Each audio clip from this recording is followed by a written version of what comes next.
Welcome, everybody, back to another episode of the Armchair Crew Chief. My name is Jordan, and I am joined by my lovely wife, Rebecca. And we finally had some racing that we could enjoy on a Sunday. Yes.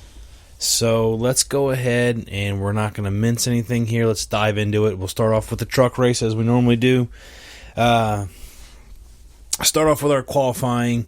We had top five. Daniel Dye got the pole. Tyler Ankrum, Ty Majeski, Jack Wood, Christian Eckes. And then moving into stage one, Eckes, Ankrum, Lane Riggs was third, Grant Enfinger fourth, and Ty Majeski fifth. And then this is kind of where it started getting towards the end of the race. It started picking up some interesting running around. Stage two, Kyle Busch moved up. This is one of his 5 races, I think it is, that he's going to be running for Spire Motorsports in the 7 truck. Tyler Ankrum got second, Grant Enfinger third, Tanner Gray fourth, Corey Heim fifth, and then moving on to the end of the race. So I think I was reading and we were watching. Grant Enfinger actually got he ran quite a bit of consistent laps. Christian Eckes. Well, I think they all did. Christian Eckes ran, but then he had a brake issue and we saw that on the TV. He couldn't stop in his pit box. He couldn't slow down. He had the issue before the end of stage one, and so that's why they left him out and he won it. And he was afraid being in the back, if there's a wreck, he was just going to blow through somebody. Yeah. So between that, surprisingly, there wasn't as many wrecks. We only had 7 cautions in this race, in the super speedway, compared to 18 we had in Daytona. Yeah, and one of them was because a roof flap flew off. Yeah, that was pretty wild. I don't even think it's even the safety flap. I think it's like the whole part that sits there, not just because that was pretty big. Yeah, it was half of the roof flew off during caution. I think it was. I don't think it was during the race, but it was during. I think they were about to go green, and it flew off. I could be wrong. It could have been during the race. And it flew off. I mean, and no damage to anything. I think somebody did hit it, but when you look at the truck itself, it didn't happen. It was actually the 41 of Bailey Curry. The top area of the truck was compromised when it hit a piece of debris earlier in the event, and the roof eventually gave way. That's what the report was. 20 lead changes throughout. Going back to Eckes leading the 20 laps, he ended up retiring after 50 laps because he couldn't just stop. His brakes were kaput. So that happened. And then we had Grant Enfinger ran quite a bit, but he lost it because of a tire going down. He ended up not being able. He was out for 21 laps for one of his tires lost pressure, forcing him into the pits. And this was towards the end of it, end of the race. So going towards the end of the race, our top 5 were Nick Sanchez, 5th, Taylor Gray, 4th, Corey Heim, 3rd, Ty Majeski, 2nd, and Kyle Busch got the win. Majeski was gaining ground on him, just couldn't do anything about it. Yeah. Towards the end. But surprisingly, there wasn't a lot of wrecks. They were having a hard time passing. I mean, it says there was a good amount of lead changes, but there wasn't a lot of side-by-side. It was a lot of single car. Single yeah, file. It was. I think what they were saying was a top line was coming in. Yeah. Which, surprisingly, for the Cup cars, it was opposite. Well, it was both. You could run both lines because there were some guys that could make hay down at the bottom, and then you had your guys up top that couldn't do anything. Looking into some of the people that we follow on here or that we discuss a little bit. Crafton got 13th. Raja Caruth got 8th. Our pole sitter got 9th. We mentioned Nick Sanchez. So there was a penalty, and it was for the person I'm trying to find his name. It was a Front Row Motorsports truck. They ended up throwing him in the final. They put him at the very end. He got disqualified. So the reason he got disqualified was because he was missing windshield fasteners on his truck. So they pulled out the penalty for violating rule, 14.4.10.1G, which, good luck trying to find that because nobody's going to have that. Not privy to it, us outside of NASCAR. But nobody else failed any inspections, so that moved on to that race. The worst race of the weekend was the worst race for a very long time. That was pretty horrible. It was bad. And we're not even saying that because of who won it. It was just the Xfinity race. It was stupid. Was bad. It was stupid in my opinion. It was all just about fuel, and they could not pass at all. Right. It was single file. It was one of the most boring races I think I've ever watched in my life. So going back, similar to last week, you had Jesse Love sitting on the pole, Austin Hill second, John Hunter third, Riley Hurst fourth, Parker Kligerman fifth. That was your top five for qualifying. And then we get into stage one. Stage one, Jesse Love took it. They just rode around the track. Yeah, I mean, you had some people move up. Ryan Truex moved up to fourth. Sam Mayer third. Riley Hurst second. Moving on to stage two, Jesse Love yet again, winning it. Allgaier, Riley Hurst, Ryan Truex, Sammy Smith as your top five.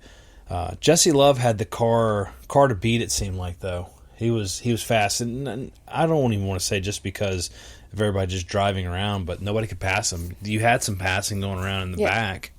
But they couldn't drive two. They couldn't do two lanes. They only could do one lane. It was, and then there was just like, I feel like it was another one of the like saving fuel kind of things. Yeah, which, I mean, yeah, it did look like it turned into a fuel mileage race, which is just ridiculous that we're getting down to fuel mileage races, and it doesn't make fun because everybody wants to run around half speed or so on. There was a spin out towards the I don't know when it was actually,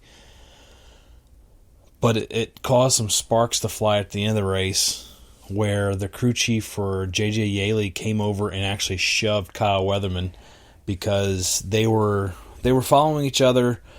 J.J. Yaley got out of line a little bit. Weatherman followed him, looking at the replays. And Weatherman, I don't know if Yaley checked up or not, but Weatherman just ran in the back of him and spun him. Yeah. And so his crew chief came after him, and his crew chief actually got fined for that. He is suspended for 2 races for that altercation that he had. That was probably the biggest thing that happened besides the end of the race where everyone ran out of gas. Yeah, it was really really crappy.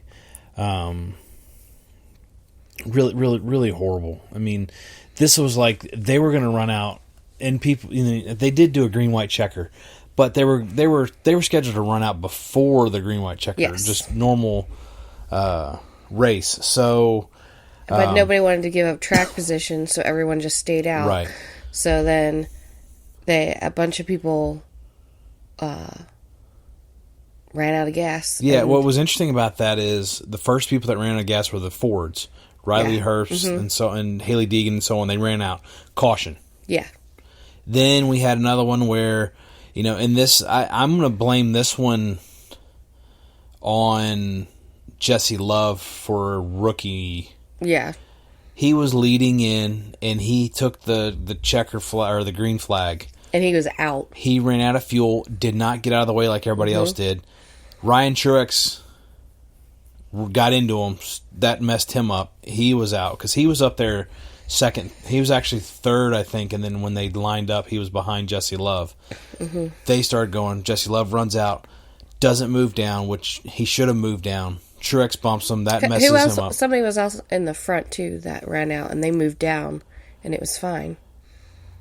Right. Who was that? I don't recall who that was on that restart. But so the top two ran out of gas. Yeah, the top two. A few other people ran out too. The top two ran out of gas. So then it allowed Austin Hill to win the second race. He came out of nowhere because he had to. Didn't he? Something happened. He had issues. To go in and get. Yeah, he gas. had damage and everything, and he didn't get gas. No, he didn't get gas, but he had damages to his car earlier in the race, and he had to go from the back up to the front. Yeah, a couple times. And then it wasn't it Sheldon Creed too up there again? Creed was up there. He ended up finishing. I think he might have been one of the one. I think he was the one that ran out of fuel because they're showing him. I don't see where he finished. There, fourth. So yeah, no, he didn't. He didn't run out. So this was the first time that somebody won back to back for the first two races since 2008 when Tony Stewart did it. They were saying it that stinks that it's Austin Hill because the crew, the Fox Sports crew, was horrible. Yes. It was Joey Logano and bad. I can't remember who else it was up there with Joey. Well, I wouldn't say that they were so bad. Oh, no, they were bad. They were okay. Fox is just becoming more and more of an eyesore when it comes to their broadcasts. Coming from, well, we'll talk about that later, but that's been something that's been a pain in the rear. So we had that. I think Love, as I said, hurt Truex on that. So finishing our top. Yeah, he still ran out of gas though. So yeah, but he probably wouldn't. But the reason I say that, and we'll get to it after this, Austin Hill won, Chandler Smith second, SVG got third, Creed got fourth, Parker Retzlaff got third. So going back to, and then Anthony Alfredo, he started from the back, and nobody talked to him about this. Mm-hmm. This was kind of the same thing with. He was the spin that we didn't see. Yeah, but I think that was at Daytona. Was that at Daytona? No, that was at Daytona, not Atlanta, I think. No, it was here. He spun. Fox didn't show it. And he came back and finished seventh and didn't talk to him, didn't mention any of it. I mean, Fox is becoming a laughingstock. I heard another podcast come out and say Flow Racing, which is pretty bad, is closely being better than Fox. Where was that Daytona? I don't know what it was. But it was either Daytona. I think it was here because I have my notes saying he spun and came back and finished seventh. Okay. So, I mean, it's becoming more and more of a joke, and it's got to be embarrassing. I don't care who you are. This is ridiculous. I mean, people think that they're out there smoking pot on their. They don't pay attention. They don't queue up things for the people that are commentating. But they're so quick to post these stupid videos that they have that they did for pre-race. Yeah. That they want to play again and shove down your throat, or go to a commercial, or the side by side, whatever with all that. But they're so quick to put these little. I mean, they've been playing the same Joey Logano crap. But then too, and it's like a car is wrecking, and the guys are like, "Oh, there's a wreck," and it takes them. They're on the middle of the pack or something, and you don't see the crash happening, and it's like, okay, what's happening? And then it's like, finally they show it. Whoever's producing this is either got to be new or they are just horrible. I don't think they're new. I think they're just horrible because last year they had a lot of these issues as well. Yeah, this has been a poorly produced broadcast, and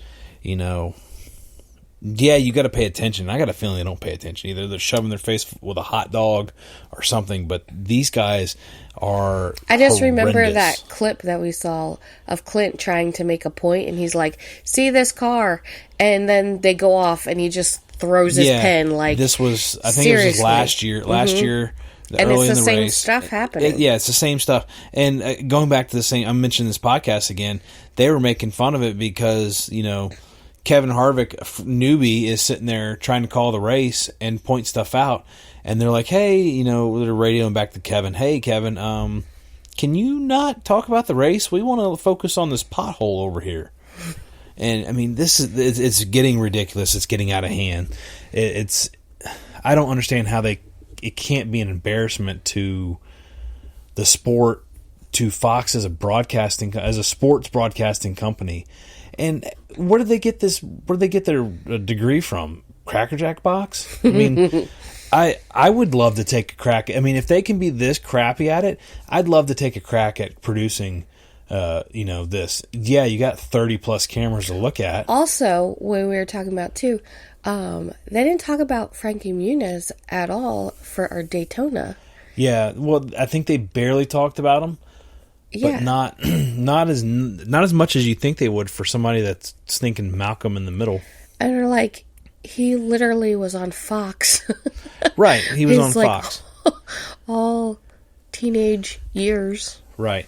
Growing up on Fox. And we're not going to talk about him at all. Right. So going back to the Xfinity race, the gas shortage throughout the field scrambled finishing order, leaving Sheldon Creed 4th, Retzlaff 5th, Clemens, Alfredo, Jeffrey Earnhardt, Ryan Truex, and Sammy Smith in the top 10. So going back to what you were saying, where you think he was going to run out of fuel, the reason, and I'm pulling this out, tinfoil hat almost, where I think Ryan could have made it, and I say that because Austin Hill, with his mouth and the way he talked, he's like, "Oh, I bumped and I got more pickup in the fuel and put the fuel to the pickup, so I was able to go." That mother trucker had enough fuel to do a burnout. Yeah. How in the world is that? He didn't run out of gas. No, he didn't. He didn't run out of fuel. No, it's ridiculous. Now he's running in the middle of the pack, but some of these other, like Truex wasn't leading.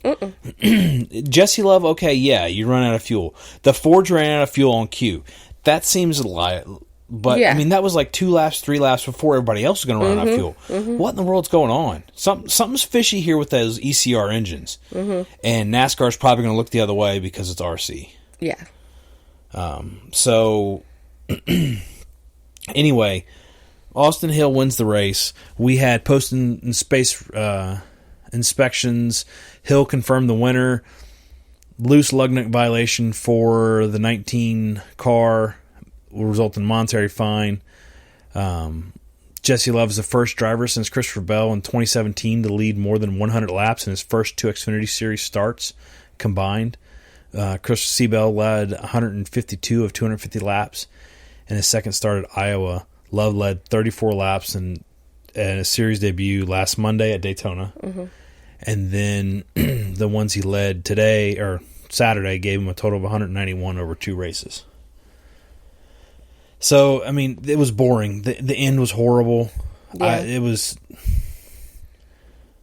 It stunk.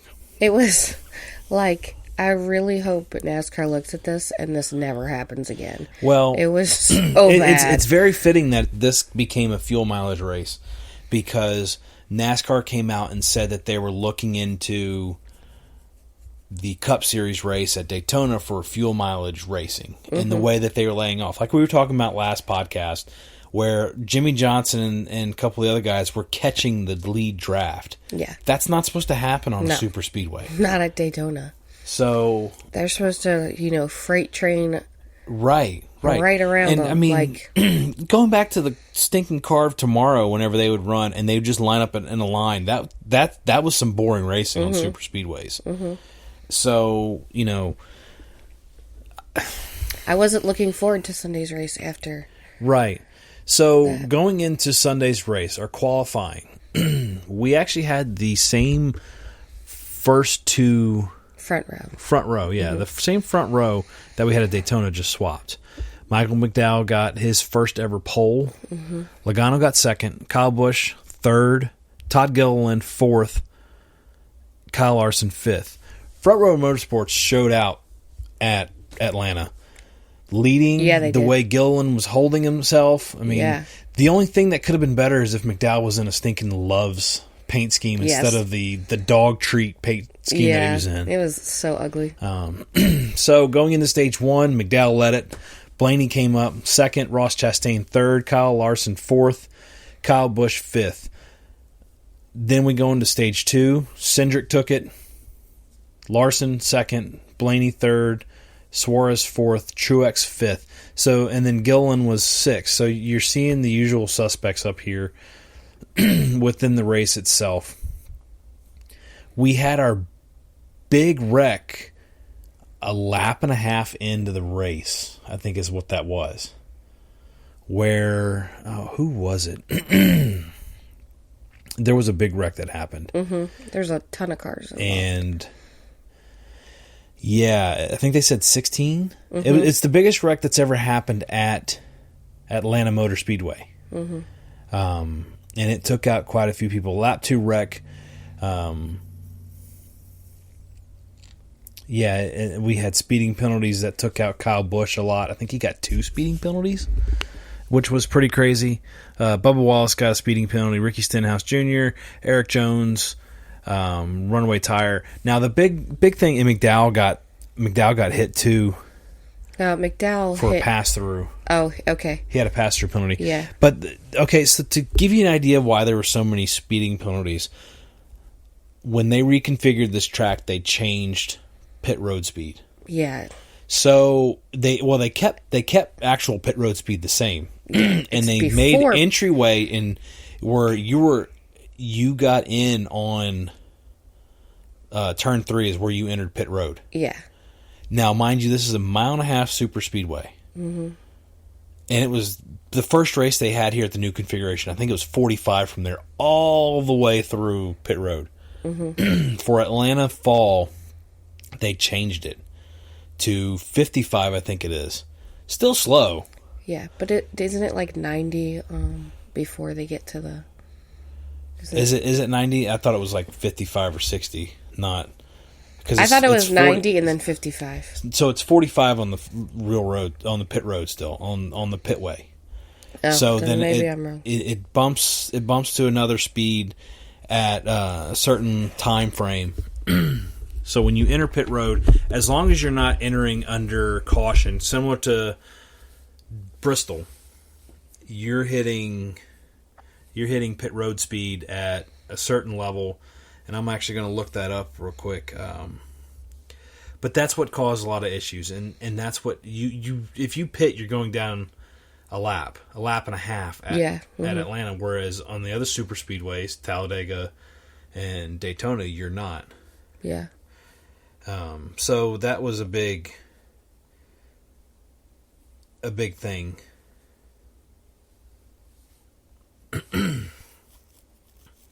So it's, I don't know. It made it for interesting, and so it is 90 miles an hour until you hit the old pit road, and then it drops down to 45. Oh, 45. Okay. Yeah. So one thing they saw, I can't remember who it was. McDowell had an issue coming in, and he hit, and his tire locked up, and he hit Byron. Byron, they spun. They spun going into on the pit road. On the pit road, right? So that's really, I think, where it messed McDowell up, because his car was fast. Yeah, he was passing really everyone. He had the handling and the speed, and that's what you need at Atlanta. Right. So then Gilliland was doing really well too, because of that. Both of those cars were just really fast. Right. The race featured 48 lead changes among 14 drivers, the 5th straight race at Atlanta with more than a dozen leaders. Gilliland led a race high of 58 laps, a team record for a single race for Front Row Motorsports.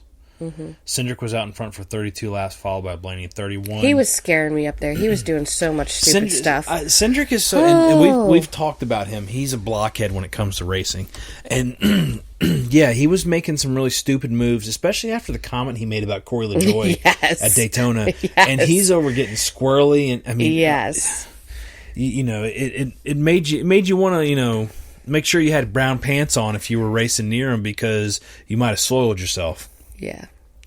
So I think that was kind of a you reap what you sow. He talked about someone else being that way, right, and then he was just like it. Yeah, and Atlanta was wild because they went 4 wide in a couple corners. Yes, too. They did, and that got hairy. It did, and they were racing 2 and 3 wide almost the whole race. Right. It was.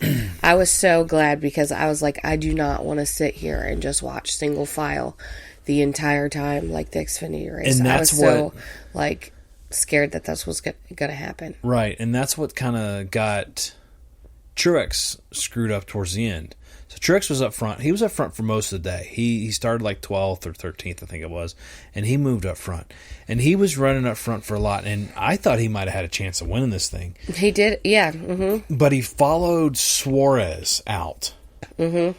Out of line, and the Suarez bumped back in, and Truex lost a spot. And he just went back. Mm-hmm. So our top 5 for the finishes, we had Bubba Wallace 5th, Austin Cindric 4th, and then what made it so wild and crazy was our top 3, which are Suarez, Blaney, and Busch, were separated by .003 of a second. Mm-hmm. So Suarez barely won. I mean, he just barely won. There was actually a guy that got the shot from the opposite way and showed it, and it was crazy. I mean, it was crazy. I give them props too because they did not crash. No, they didn't crash. Because before that, though, what you were saying, Chris Buescher, yeah, he was going in and out and in and out. And what did you say?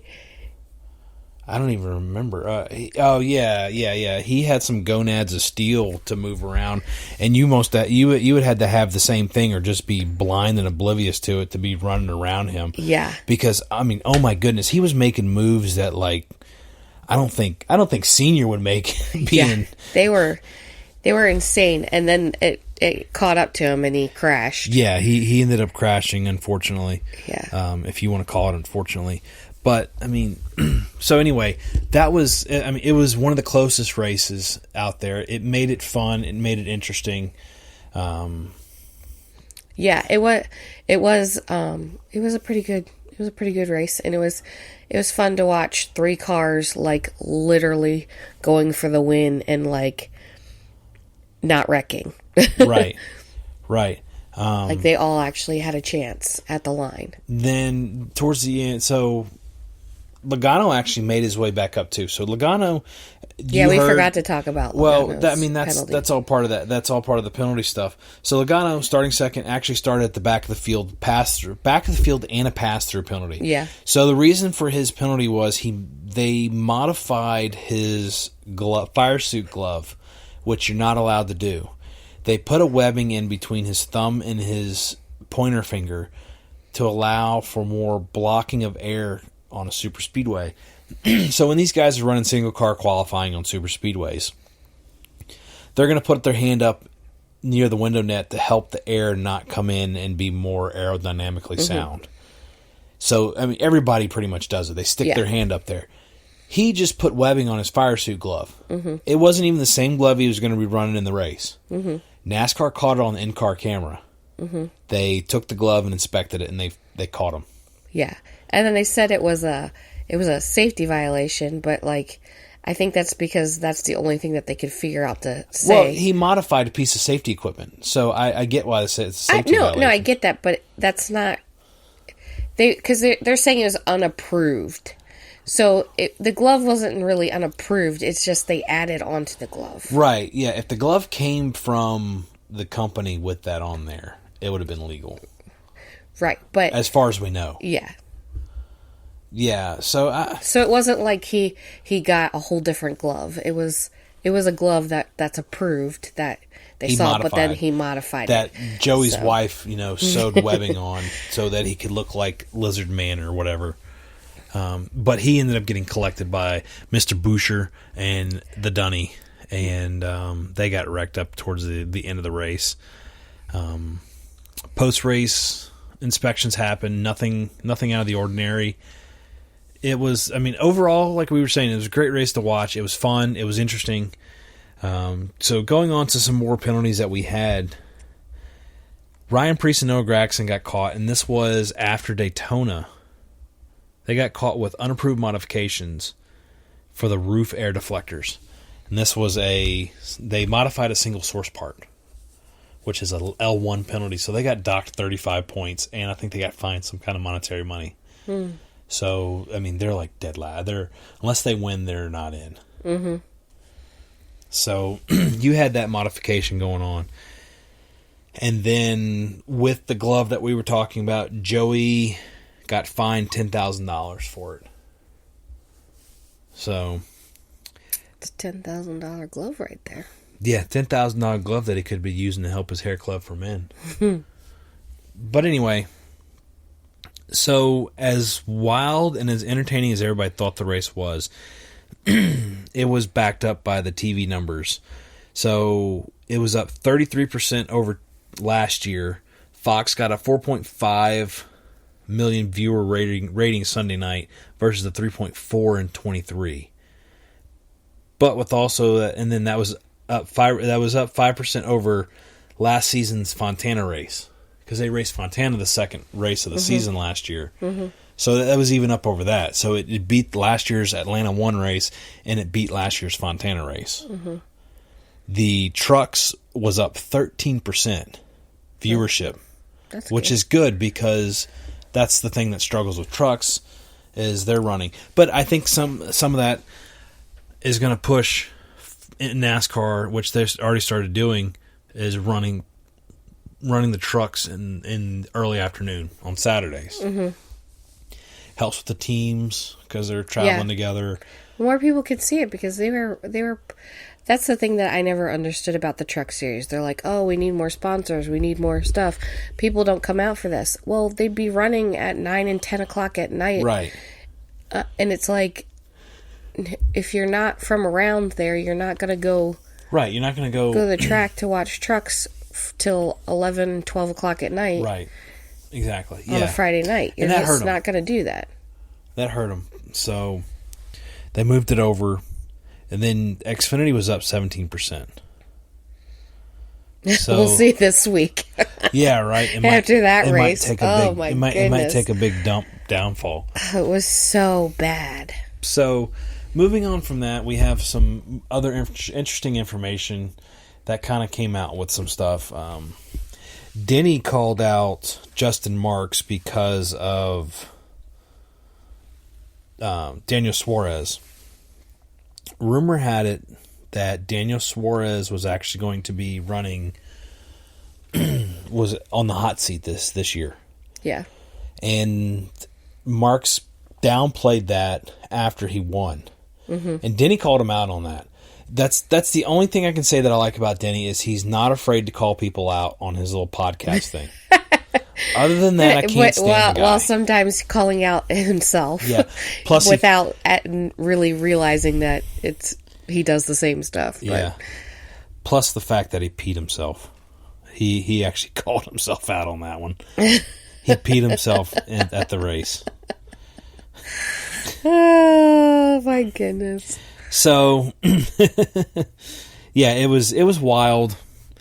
More news coming out. He Gets Us is going to be sponsoring Eric Almirola. Whether that's a very controversial sponsor now after the Super Bowl ads.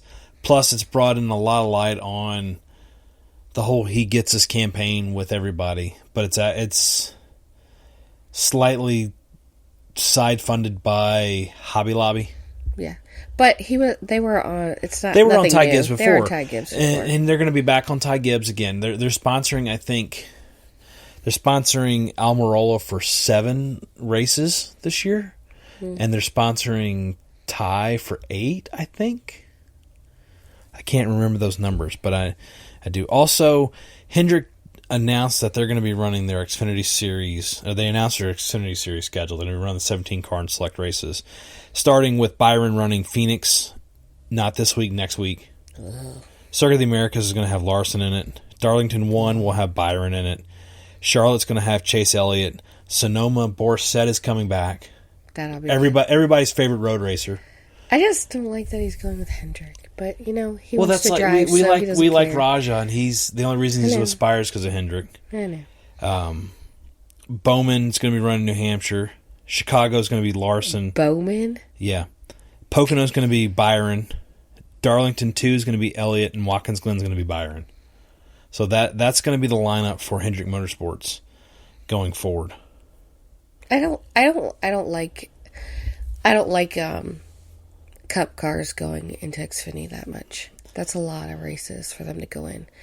And like my family has talked about before, it takes away, if they win, it takes away from the everyday people in Xfinity, and it shouldn't count. Yeah, but this car, like I would argue, this car in itself. Now, some of the stuff that Kyle Busch has done in trucks and things like that, and some of these other guys, yeah, they would take away. But I mean, the same argument for Almirola and John Hunter. But that's a superstar car. There wasn't going to be anybody put in that car. They couldn't field somebody for that car, so they put that in there. Hendrick, they just run that car to get their drivers experience at the tracks. So nobody was going to be in that car to begin with. That would be my argument against what you're saying, where you're taking a ride away from somebody. No, I'm not saying you're taking a ride. You're taking away a chance at getting in the championship if they win. Yeah, you do. Which that's what I'm saying. Shouldn't. It shouldn't count. It should go to the next person. Right, but they're not going to do that. That's not how NASCAR operates. I know it's not how NASCAR operates, but how many races is that? That's 7, I think I was saying, that they're going to be in there. So they're going to be in 7. If they win 7, that's 7 races. If they win all of those, that's 7 races that the people that are fighting to get in the championship won't be able to get in. That makes it a lot more difficult for them. It's just not. I don't feel that's fair to the Xfinity drivers that drive every single week for Xfinity, and I do want to bring this up too, because I didn't mention this before. In Xfinity, Hailie Deegan finished, I think it was 27th. She's starting to prove that I don't think she belongs. She got caught up in a crash in the first race. Yeah, but she qualified 19th in the first race. This is Atlanta. I know. She qualified 19th. Didn't she get in a crash though, too? If you're running back there, you're going to get caught in a crash. Is that because she's? I mean, but at the same time, you can't. You can't tell. They babied her so much and didn't let her just race the dang car. How do you know that's not what they're doing now? Because it's a different manufacturer. It's a different, not a manufacturer, but team. But I think you still need to give her a little more time. Okay, we'll see what happens. So that's pretty much the news that we have covering this stuff. Also, it's 2 super speedways in a row. Yeah. So, I think you need to give her a little more time to see. Okay. We'll see what happens. I don't know. She hasn't impressed me yet. I thought it was going to be a little bit better. Yeah, but you're like a instant gratification person. You need it right now.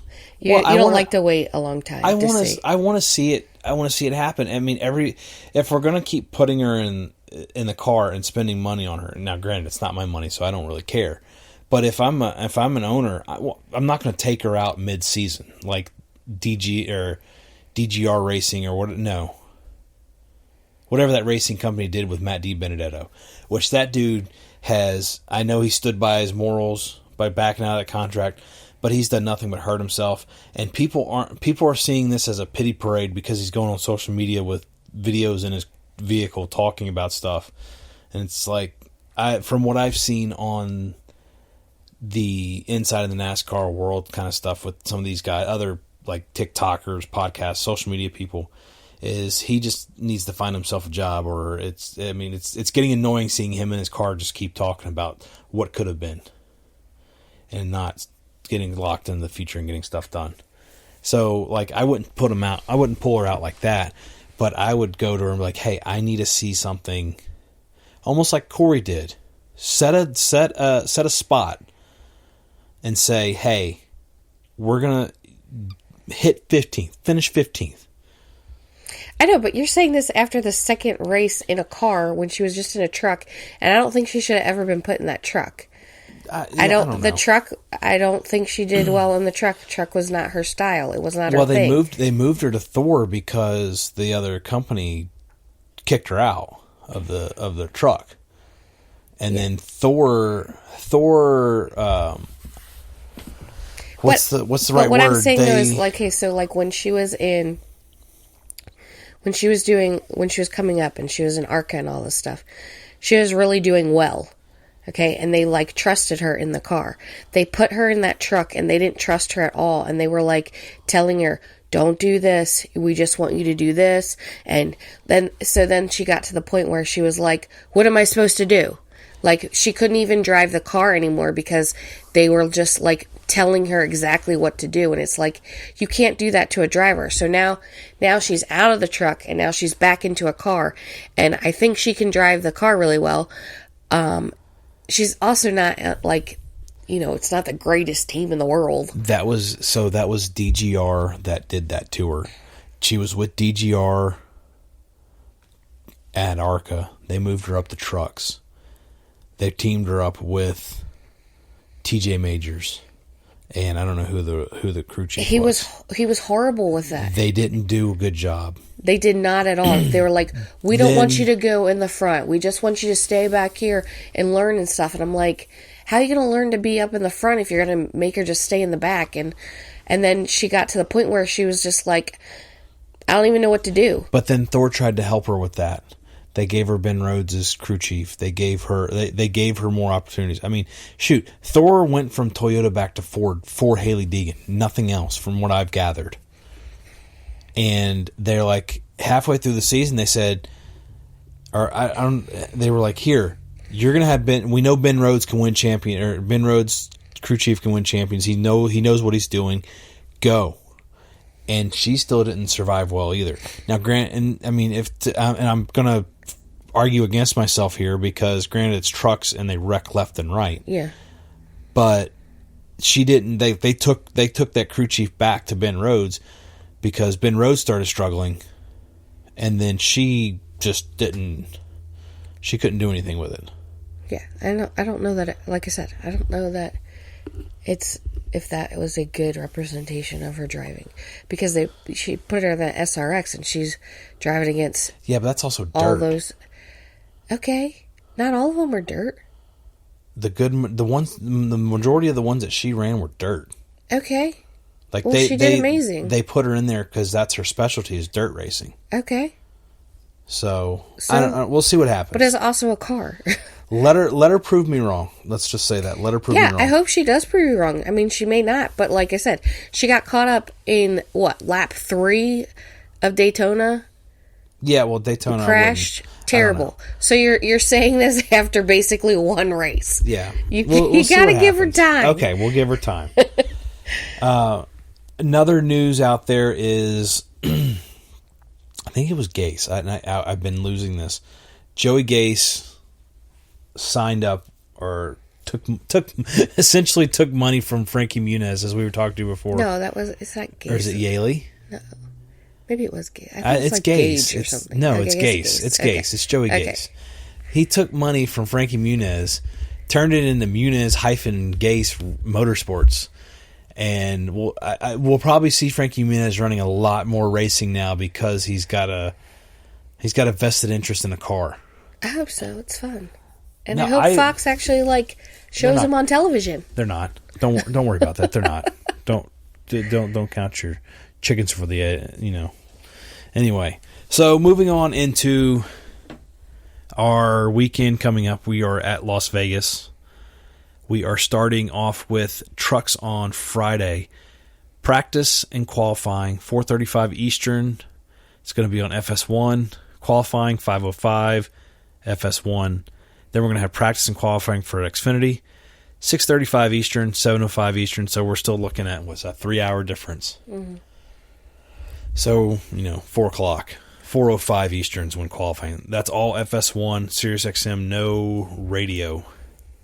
Craftsman Truck Series is going to be running at 9 p.m. Eastern, which goes back to the whole story of the fact that we said trucks are failing because of where they put them.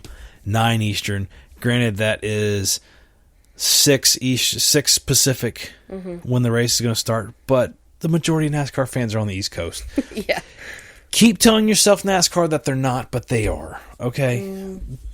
Let them expand out there, but you got to... Yeah, whatever. It doesn't matter if they expand that. They're more than 50% of the population of the United States lives on the East Coast. Yeah, but so it doesn't matter if they expand over but there. Everything caters to the West Coast. Anyway, that's another rant from the day. FS1 and MRN is going to have the radio call with Sirius XM is going to simulcast it. That is 9 Eastern on Friday, the Victoria's Voice Foundation 200. Saturday, we get the big boys on the track practice and qualifying happening 2:05 Eastern, 2:50 Eastern's qualifying. That's going to be on FS1, and PRN has the broadcast, simulcast on Sirius XM. Then the race, Xfinity race at 5 Eastern. Okay, it is called the Liuna, which I think Liuna is a union. Okay. I think. I'm gonna look that up. They have such silly names for their races. Yeah, I mean, Labor's International Union of North America. Okay. You would first notice them. They were sponsoring I think it was a Joe Gibbs car a few years ago, and it's all capital except for the I. So the international is lowercase. Labor's, so it's quote, the Labor's International Union of North America race. That's all it is. That's going to be on silly. FS1. PRN has the radio broadcast simulcast on Sirius XM.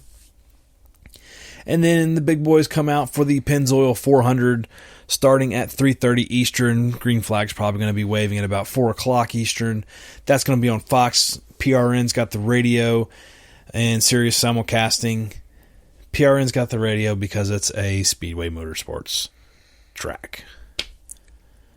I don't like PRN, but it is what it is. Mm-hmm. So that is our weekend coverage.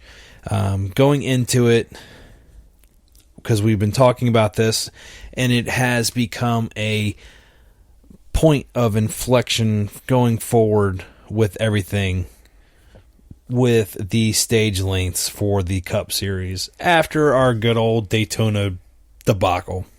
Yeah. Pennzoil 400 is going to be 102 miles, if I'm reading this right. I don't think that's right. But it's going to be 80, 85, and 102. That's like not that much. It's 267 laps, 400 miles, because it's another mile and a half track. Mm-hmm. I mean, we have too many. I will not get off my soapbox for saying we have too many mile and a halves. Yeah. I saw an article just recently. I didn't read it, but maybe that's the way they make them more interesting, because, I mean, Atlanta was a mile and a half, and it was interesting. Mm-hmm. The article came out and stated, and I can't remember who said it, should more mile and a halves be reconfigured like Atlanta? Maybe one. Oh, we have over half of the of the races that we have this year. Over half the tracks we visited. We're not even going to count the races because most of them are doubled. Over half the tracks we go to are mile and a halves. Yeah, and I don't like that because they'll double mile and a half, and they like took away, like, Pocono used to be a double. Yeah. Dover was double. They're not double Dover was a double. No. Dover the 1 mile concrete track went to a mile and a half called Nashville Superspeedway. Dumb.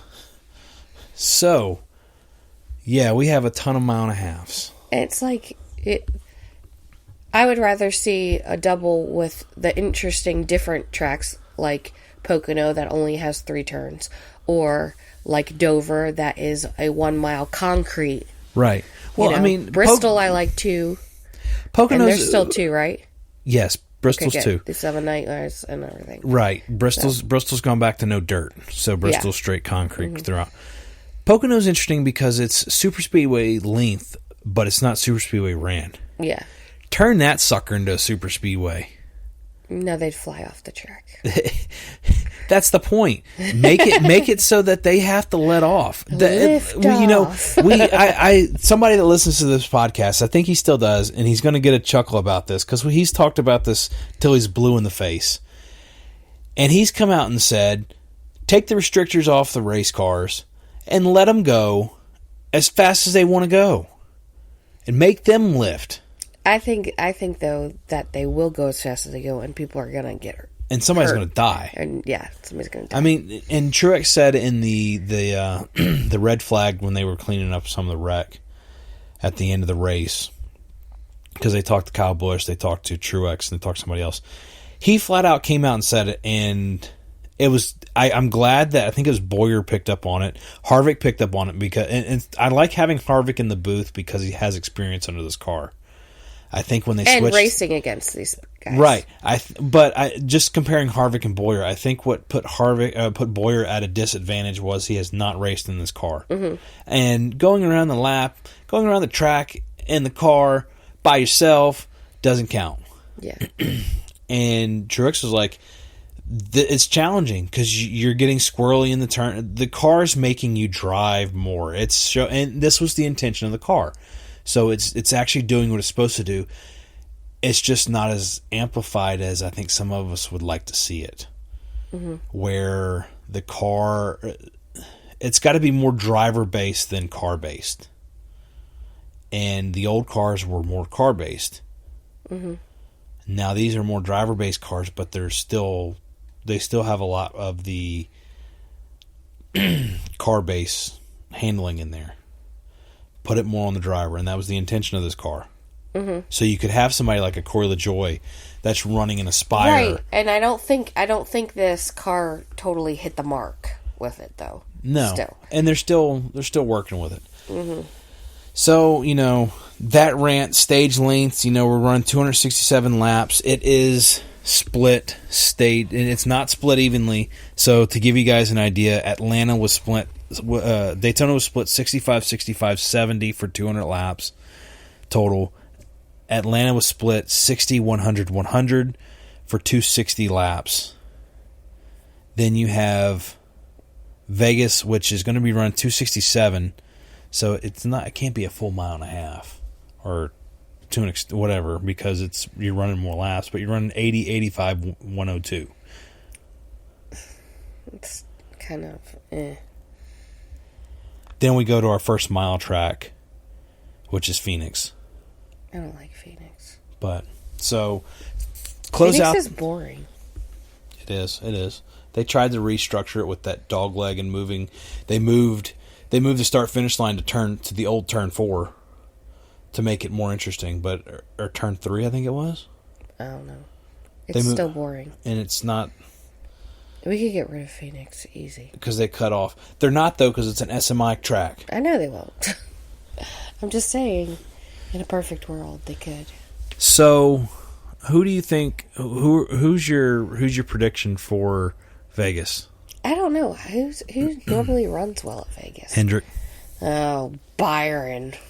Blah. I'm gonna come out here and say we're gonna have a Ford win it. And the reason I'm saying this is Ford has redone their car with this dark horse Mustang. So it's going to be Joey Logano. I don't even think it's going to be Logano. I think it's going to be front row. Maybe. They've been really good the last 2 races. They've had a really strong vehicle. The thing, and they have been working up since last year. Right? Last year. Another reason for arguing that is they're essentially a Penske team. I mean, they are Penske. Yeah. So, Penske's got Wood Brothers and they got front row. But that's also Logano. So, I don't know. Could be Blaney, but I don't think so. I think it's going to be McDowell, if anybody. I'd like to see a Toyota up there. I know a lot of people have shit. Could be. If a Toyota is up there, I'd say Reddick. No. It's going to be Bell. True. I say Bell or Truex because Truex runs pretty good at Vegas. Okay, I don't remember who runs good at Vegas. I don't really. Vegas but recently it has been a Byron or a Larson running away with it. That's why it's not interesting to me. Yeah, because it gets so annoying. So, but I think because Ford redid this body to be better at mile and a half because they stunk at mile and a half. Yeah. And they redid this body for that. Toyota redid their body to be better pushers on super speedways, and we saw it. Yeah. They didn't get a win from it, but we saw it. Yeah. Now it's time to see if their car is going to hurt from going to They didn't get a win, but they didn't all crash out like normally. Correct. Yeah, exactly. So it's going to... I want to see... I'm going to be looking and paying attention to Toyota to see if they totally, ruin their mile and a half Because if it was me and I'm Toyota, I'm going back and I'm redoing some stuff on this car to make it more mile and a half friendly, because you have so many stinking mile and a halves. I'm sorry, Clint Boyer, I think he said it. You got to win a super speedway race to help yourself in the playoffs. False. No, you have to win a mile and a half. You have to win a mile and a half, and you have to be able to hold your own. That's how Byron won all those races. They were all pretty much the same race. But then Blaney won Atlanta Super Speedway. Yeah. And you got to be able to hold. This is the key here too. You got to be able to hold your own. Top 10 finishes at all the 6,500 road courses that we're going to. Mm-hmm. You got to be able to do that, and you got to be able to do that. Like I said, I think Sonoma's going to have a totally different winner than what's used to being at Sonoma because of the repave. They're blacktopping it. It's going to be crazy to see what happens there. I think the handling is going to just be off. I kind of hope it's a wreck fest. But the mile and a halves, I don't want Chevrolet up there, but I think, unfortunately, I think it's going to be. But I would like this. I think the dark horse is going up there. Maybe since what would be nice is it'd be a little bit more even, and it'd be a lot of good racing, like a lot of lead changes. Maybe, hopefully, stuff. That would be good. It's also a mile and a half. Mile and a halves were so boring last year. Yeah, you'd have your guy get out there for a 3-second lead, and you'd have your fighting and shifting in the back, but nobody would be able to come up and win the race, would be able to take over it, mm-hmm. And they would just, you might be able to gain it on pit road at cautions, mm-hmm. but you're not going to do it. Yeah, and that's what stinks about those races. But anyway, we'll see what happens going on to Friday, Saturday, Sunday. So what's your official prediction on who's going to win? So far, neither of us has. I think it's going to be front row. It's going to be McDowell. Okay. And then I will pick Seabell. Even though I picked Seabell. Did I pick You picked Seabell the past week? 3. Yeah, and he's wrecked out. He's wrecked out. Well, you got the Gregory on him. Okay, I'm going to pick... I'm going to pick Seabell again. If he wrecks out, then I won't pick him anymore. Yeah, you're not allowed to pick him anymore. And we'll apologize to Seabell for picking him. Yeah, we'll go find him at Pocono. And you can go apologize. Those first few races of the season, you wrecked because of me. I picked you on this. Sorry. But yeah, I wish I had the stats on who won the race last year, and I just don't have that right in front of me. But I mean, who knows? Who knows what's going to happen? It's so hard to tell.